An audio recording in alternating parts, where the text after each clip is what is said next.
Why does the Simba tribe seem to diverge from the prevailing social and cultural dynamics of tropical Africa? In recent years, communities in this region have begun shaping their relationships based on criteria similar to those of industrialized societies. For the Simba, this way of choosing has become so distinctive that nearly all women are recognized as embodying a unique aesthetic standard, valued to an extent that surpasses what is seen in other cultures. Today, with the approval of the Namibian government, visitors can travel to Simba villages and observe this concept of beauty up close.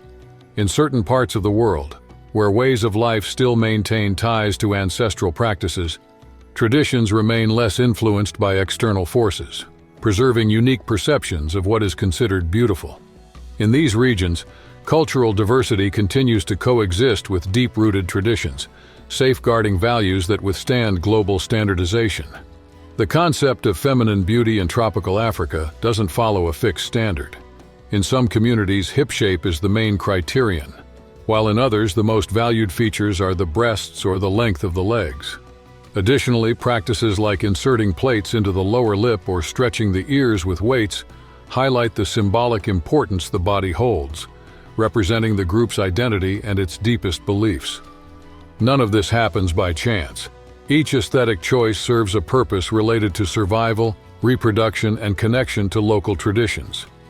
For instance, wide hips may indicate favorable conditions for pregnancy and childbirth. The presence of totemic animals also shapes body ideals, influencing preferences toward physical traits that evoke these symbolic figures. In regions with harsh environments, muscular strength becomes a crucial quality, as does the ability to store energy in the body to endure periods of scarcity. Each trait follows an internal logic, linking the individual to the environment in which they live. However, there is a gradual shift toward adopting more personally chosen standards. In isolated areas of northern Namibia, for example, some tribes are reinterpreting their customs in response to the dry climate and the need to adapt. Across various parts of Africa, Berber peoples in Algeria and Ethiopia preserve a concept of beauty tied to ancient proportions and striking features. However, some argue that certain women, often referred to as melancholic, achieve a level of admiration that draws attention from around the globe. At the same time, it's not uncommon in different cultures for men to see their own wives as the ultimate example of feminine charm. This perspective might stem from a long process of selection, where aesthetic preferences were influenced by European standards, moving away from purely functional criteria. But what sets these women apart from others? Many have a skin tone reminiscent of clay, balanced hips, neither too narrow nor too wide, long legs and well-defined waists. Watching their movements, it's easy to notice a posture that exudes confidence. Another striking feature is their eyes, which are often large and multicolored, with shades of green appearing in some of an estimated population of 50,000 people. While not all women in this region display these traits, the likelihood of encountering someone with these characteristics is higher here than in much of the African continent. Young Himba women are more than just feminine figures in their villages. From an early age, they learn to braid their hair according to the stage of life they are in. Young girls start with just a few braids, usually 2, while older teenagers display more intricate hairstyles. These braids aren't just for decoration. The number and arrangement of the strands reflect their age, status, and position in the community. They also wear short garments, adorn themselves with necklaces and bracelets they craft themselves, and use ornaments that highlight their waists, showcasing their craftsmanship and aesthetic sense passed down through generations. In the dry environment they live in, water is scarce, which turns daily body care into a unique ritual. Instead of traditional baths, the women use steam from heated herbs and leaves. Covered by a cloth, they expose themselves to the smoke, creating a sort of dry sauna. Sweat and impurities are then removed using a specific tool, ensuring cleanliness and well-being even without water. At the same time, their braids may be coated with layers of red clay, reinforcing cultural traits and marking the passage of time. Skincare follows a similarly distinct routine. A paste made of volcanic ochres, milk fat, and aromatic resin is applied to their bodies daily. This preparation not only protects them from the sun, insects, and the harsh environment, but also perfumes their skin with a characteristic scent. In every detail, from their hairstyles to the care they give their skin, these women reaffirm ancestral values, strengthen ties to their community, and celebrate their identity in a place where every gesture carries deep meaning. In the spiritual world of the Himba, women carry the responsibility of keeping alive the traditions that give meaning to the group's existence. While some men may adopt more modern clothing, the women stay rooted in their heritage, actively participating in practices and teachings passed down through generations. In this role, they preserve the legacy of their elders and ensure the continuity of beliefs that guide their community's collective destiny. From this perspective, women connect the community to the unseen forces that govern daily life. For those who remain in the villages, spirituality is deeply felt, strengthening ties to what the god Mukuru, distant in his duties, cannot closely oversee. The connection to their ancestors is embodied in the sacred fire, tended and nourished by the women. Around these flames, the memory of the ancestors is honored, intertwining the lives of the present with the past. It is here that the unity of the group is reaffirmed, sustained by the enduring strength of ancient times. Origins and history.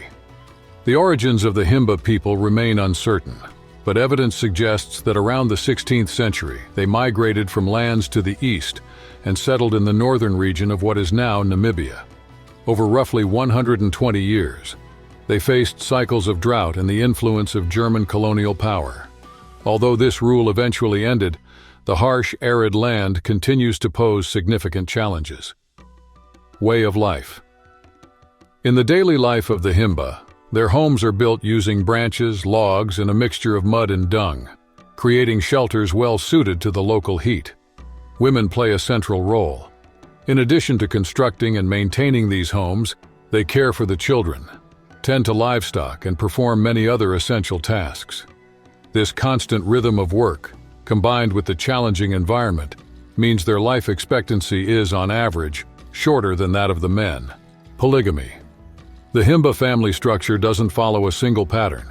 In this group, a man can have more than one wife, just as a woman can have more than one husband. This arrangement is internally accepted as a balanced way of living, reinforcing values that have endured over time. By allowing various marital combinations, the community strengthens its bonds and practices its unique form of social organization. In daily life, women take on essential responsibilities. They build homes, guide the children, and tend to the livestock, creating an environment of mutual support. It's common for couples to come from nearby villages and to have many children. However, illnesses tend to affect men more severely, creating generational imbalances. Meanwhile, men ensure food supplies and gather the minerals used in the protective paste applied to their skin. They also safeguard the territory, ensuring the community's security. There's a specific reason for the presence of outsiders in the region, a topic to be explored further. Many men leave for Namibia's cities in search of new opportunities, but often face the effects of alcohol, which hinders their attempts at change. It has long been believed that outsiders enter the tribe's lands to capture their women and keep them hidden away. This perception isn't baseless. The women's life expectancy is low, and the presence of photographers associated with international magazines often causes discomfort. In many cultural groups, an image can be seen as something that traps the human essence, which only deepens the distrust toward cameras and unfamiliar visitors. This fear, however, isn't the only factor influencing the women. Some choose to move to nearby cities, driven by stories that in other places they could gain prestige, admiration, and even a sense of economic independence. The promise of a more appealing reality leads them to leave without a trace, creating a void that's hard to explain and silently endured by the community. Meanwhile, the foreigners who visit are often captivated by the women's intricate braids and unique fashion. To some observers, these cultural traits seem like a blend of modern trends and ancient practices, drawing reactions that alternately see modernity or something old-fashioned. In some traditional groups, women take on various roles, balancing daily tasks with emotional responsibilities, often sharing their space with other partners in unconventional family arrangements. In regions of South Asia, Southern Europe, Asia Minor, and the Caucasus, the definition of feminine beauty was historically tied to survival. Wide hips signaled safer childbirth, ensuring the survival of both mother and child. In other areas, the flexibility of the waist was a prized trait, reflecting harmony between the body and its environment.